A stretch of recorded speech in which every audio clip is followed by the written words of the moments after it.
خداوند کی زندہ پاک کلام میں سے دوسرا سلاطین اس کا 25 باب سقوط یروشلم۔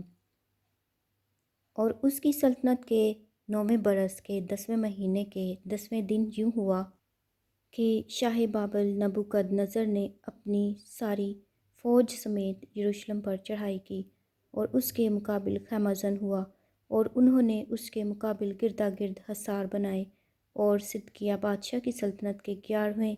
برس تک شہر کا محاصرہ رہا، اور چوتھے مہینے کے 9ویں دن سے شہر میں کال ایسا سخت ہو گیا کہ ملک کے لوگوں کے لیے خورش نہ رہی۔ تب شہر پناہ میں رکھنا ہو گیا، اور دونوں دیواروں کے درمیان جو پھاٹک شاہی باغ کے برابر تھا، اس سے سب جنگی مرد رات ہی رات بھاگ گئے۔ اس وقت کسدی شہر کو گھیرے ہوئے تھے، اور بادشاہ نے بیابان کا راستہ لیا، لیکن کسدیوں کی فوج نے بادشاہ کا پیچھا کیا اور اسے یریحو کے میدان میں جا لیا، اور اس کا سارا لشکر اس کے پاس سے پراگندہ ہو گیا تھا۔ سو وہ بادشاہ کو پکڑ کر ربلہ میں شاہ بابل کے پاس لے گئے، اور انہوں نے اس پر فتویٰ دیا،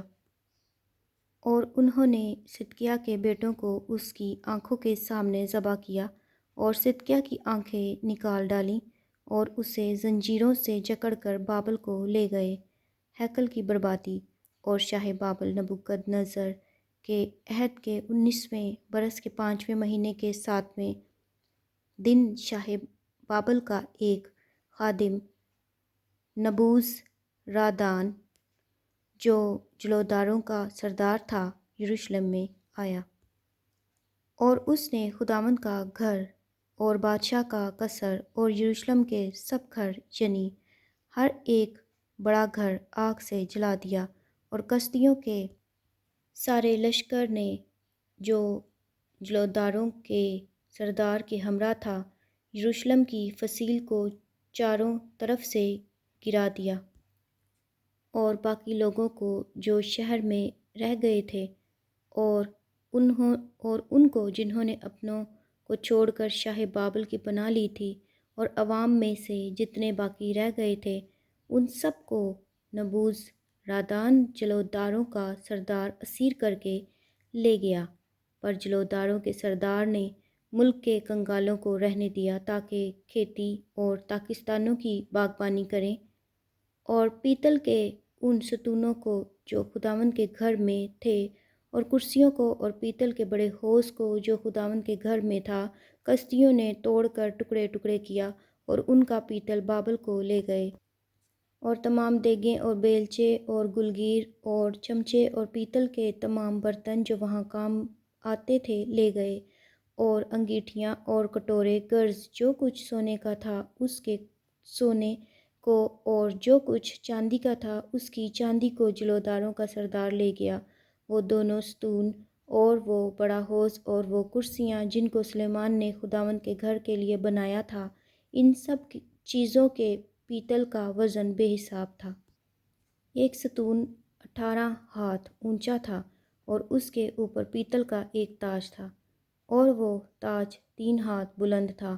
اس تاج پر گردا گرد جالیاں اور انار کی کلیاں سب پیتل کی بنی ہوئی تھیں، اور دوسرے ستون کے لوازم بھی جالی سمیت انہی کی طرح تھے۔ یہودا کے لوگوں کو بابل لے جایا جاتا ہے، اور جلوداروں کے سردار نے سرایہ سردار کاہن کو اور کاہن ثانی صفنیاہ کو اور تینوں دربانوں کو پکڑ لیا، اور اس نے شہر میں سے ایک سردار کو پکڑ لیا جو جنگی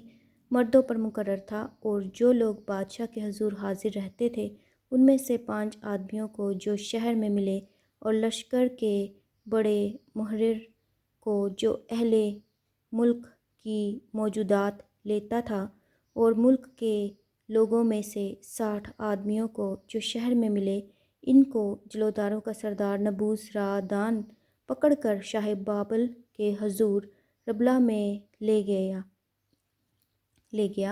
اور شاہ بابل نے حمات کے علاقہ کے ربلہ میں ان کو مارا اور قتل کیا۔ سو یہودا بھی اپنے ملک سے اسیر ہو کر چلا گیا۔ یہودا کا حاکم گورنر جدلیہ اور جو لوگ یہودا کی سرزمین میں رہ گئے تھے،